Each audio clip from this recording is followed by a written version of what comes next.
All right, guys, we've got to talk about this because it looks like Monolith Soft's next game could be something that people have been hoping or anticipating for, or more like it does seem like there could be something that Nintendo could be doing with Monolith Soft and Bandai Namco when it comes to Xenosaga, because there was a very interesting tweet that I was able to find over there, and while it might seem like nothing, there could be something here. And I think that I went back and I looked and I saw what I covered before with certain rumors with Bandai Namco back then in 2023, early January or so. They talked about, or more like there was a rumor about Baten Kaitos and that coming back in a remaster that ultimately ended up being correct. And then a bit later, we had Xenoblade Chronicles 3 Future Redeemed, where that confirmed the connection between Xenoblade Chronicles and Xenosaga that we all kind of anticipated would be there. But in the way that they did it, it was absolutely spectacular.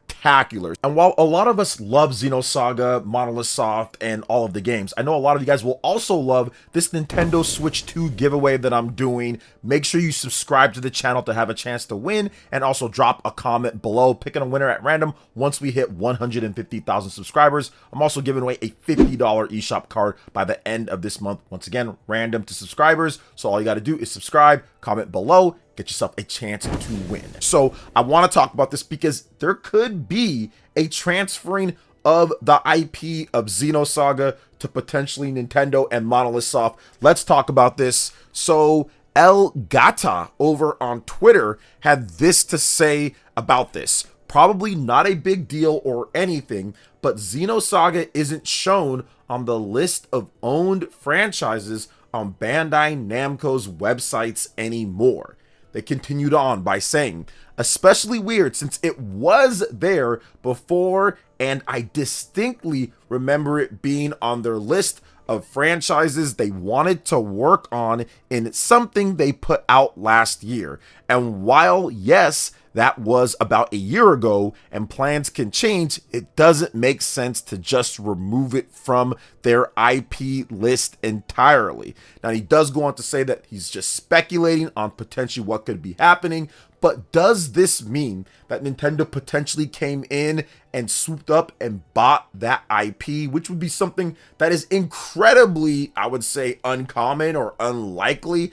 I don't recall Nintendo ever swooping in to buy an IP. Now, obviously, they've bought developers before. They bought Monolith Soft, but they owned no IP. They bought Retro Studios. They also owned no real IP. They bought Next Level Games. They also own no IP. So they've purchased companies before, but that was for the resources, manpower, and expertise in developing certain specialized games, like Retro Studios with Metroid Prime, Next Level Games when it comes to Luigi's Mansion. And if it wasn't for certain games, it was for resources to develop actual new games, like Shiver helping out with third parties when it comes to Nintendo Switch 2 versions, so we don't have disasters like we got with the Nintendo Switch 1. So I do think that there might be something to this. And yes, the thing that I kind of point back to was that rumor back in 2023 about Baten Kaitos, and then that actually happened. Now, Nintendo has 100% connected the franchises. I won't spoil it for you, so if you haven't played Xenoblade Chronicles and Xenosaga, it's already been known that these franchises are connected. I'm pretty sure most of you guys know that or have seen it, but man, the way that they've done it, it just seems like they want to, and the way to get it done would be with Monolith Soft and Nintendo bringing back Xenosaga and saying, hey, if you're not going to do it, let us do it overall, because the ending and what they put together and just how everything is just kind of shaping up, if you play the games, if you look at the lore, if you look at everything together overall, all of the endings, or what happened at the end of Xenosaga 3, what happened at the end of Xenoblade Chronicles 3 Future Redeemed, it just makes too much sense for something to not be done about Xenosaga coming back and being playable when it comes to what to do next. And obviously, there was the fun, or more like for fun, situations with Xenoblade Chronicles 2, with Cosmos and Tielos, and maybe that was something with Xenoblade Chronicles 2, just a hinting of potentially what could be happening. All of that was licensed, though, so there was licenses for that. There was also licenses for the situation that happened with Xenoblade Chronicles 3 Future Redeemed in that DLC content. There was licenses shown as well, even to have some of the things that happened that was from Xenosaga. So it's all just kind kind of maybe taking shape at this point, dating all the way back to 2017 to now at this point 2026, going on a decade of looking through and saying, what can we do here? We're putting together and sewing this weave of potential Xenosaga coming in some type of way, shape, or form. So that is a very exciting thing when it comes down to it overall. And I want to also discuss this too, because I think that Bandai Namco talked about Xenosaga and the trilogy, and would it even be profitable? Would it be deemed something that they can do? And they said no.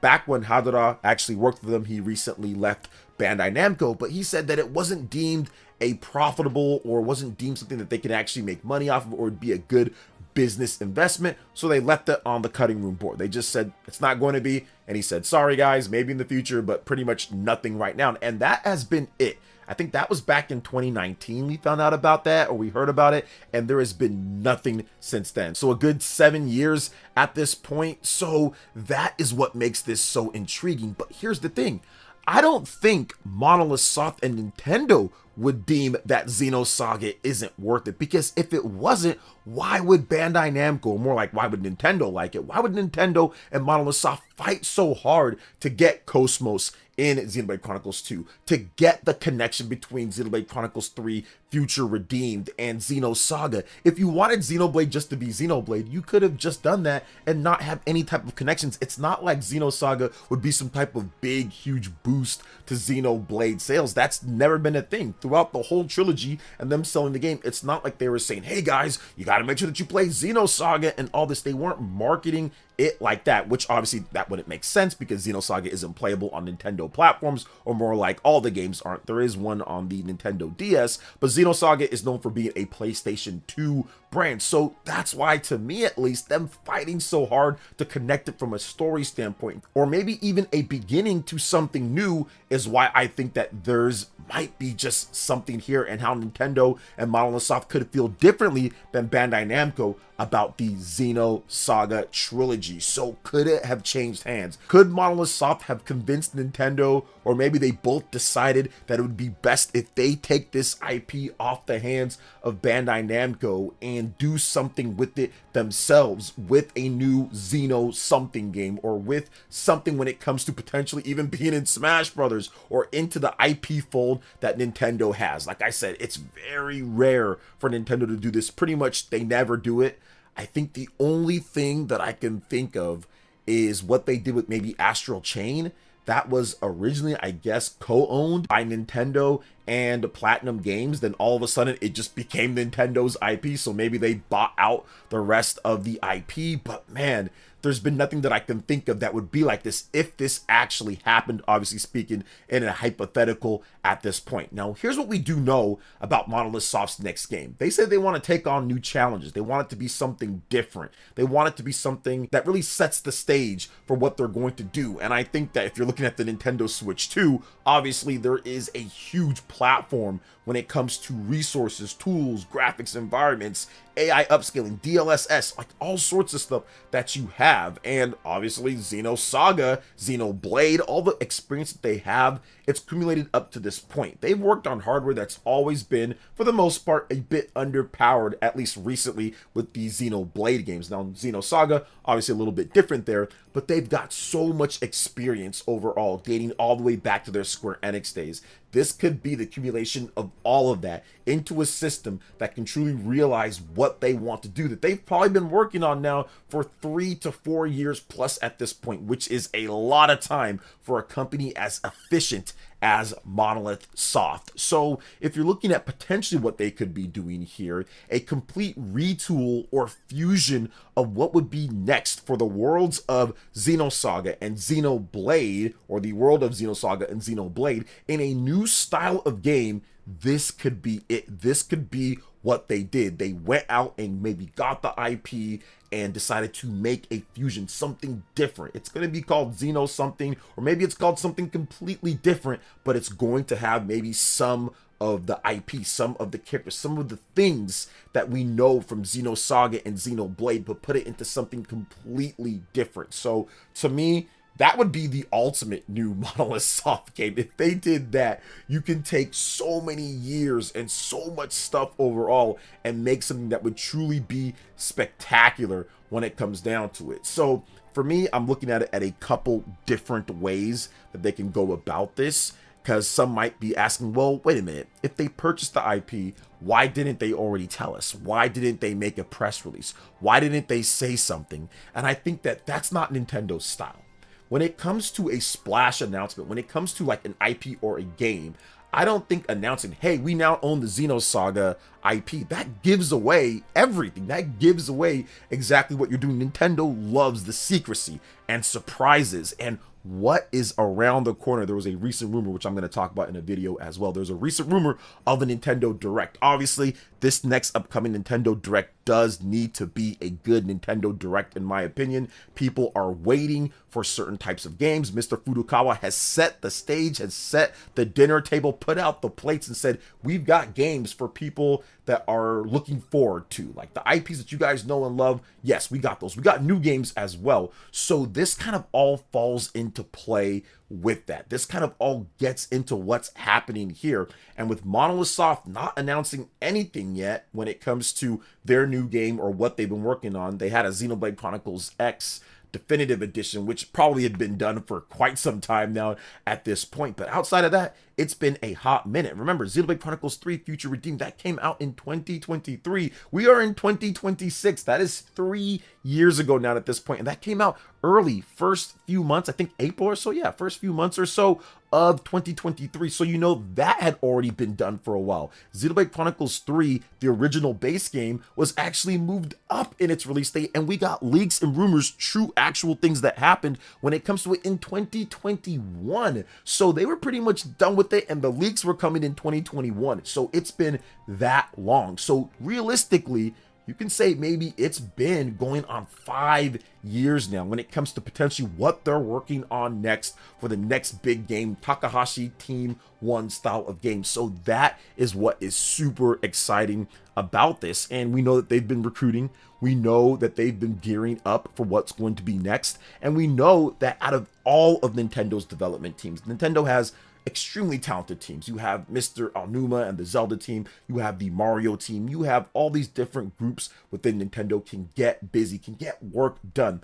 But I think that Monolith Soft, out of everybody, obviously Retro Studios, you cannot count them out, man. That team is incredible. Next Level Games is incredible. But Monolith Soft makes the game, in my opinion, that makes you go, wow, when it comes to the traditional massive open sense of a game. You can even go back, Xenoblade Chronicles X, a 2015 game. Go back, look at that game. Even on the Wii U, that was making people say, wow. When they re-released it on the Nintendo Switch 1, we're like, wow, all we want is 60 FPS, and this would even be so much better overall when it comes to the look, but the art, the design, it's impeccable. It's timeless at this point. Heck, even the original Xenoblade, in some respects, you can look back at that and say, okay, for the hardware that it's on, that is crazy impressive, because nobody else even did anything close to what Monolith Soft accomplished on the Nintendo Wii, on the Wii U, or the Nintendo Switch 1. Not even close. And that's why it's so exciting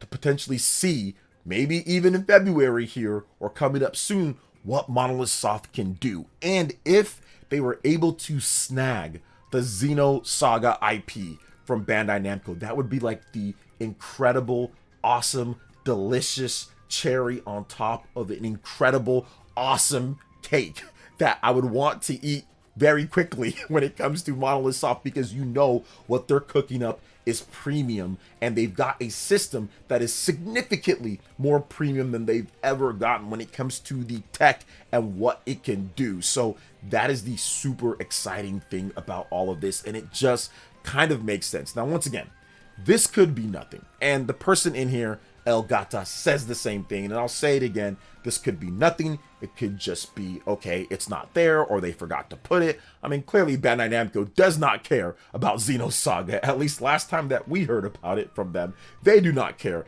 about Xenosaga. And it doesn't seem like anything is on the horizon. It doesn't seem like, even Baten Kaitos, I don't think that even did that great. I think it was probably okay, but I don't even think they were very happy with that overall, considering they didn't talk about the sales or anything like that. So I think that maybe they're just trying to say, okay, go ahead and take it back. Go ahead and get that back. We're not doing anything with it. Or maybe even we're going to license this out to you, or like a joint IP type of thing. There's all sorts of possibilities and scenarios of how this can go down. But it's going to be exciting just to see, man, because Monolith Soft, they are on a different level when it comes down to it, even with older hardware. And now they got the Switch 2. That is going to be something that we need to pay attention to. And I think everyone's going to be paying attention to when they finally drop that trailer at some point during the Nintendo Direct. So what do you guys think about everything that we discussed here overall with Monolith Soft, with Bandai Namco, and the potential of a Xenosaga coming over as a first-party IP for Nintendo potentially here? Let me know in the comment section below. All right, guys, that wraps it up for this video here. Thank you so much for watching. I do appreciate it. Please make sure you hit that like button, subscribe if you're someone new, click that notification bell, and check out my other Nintendo Switch 2 RPG content and more right here on screen. Thanks for watching, and we'll catch you guys for the next one. Peace.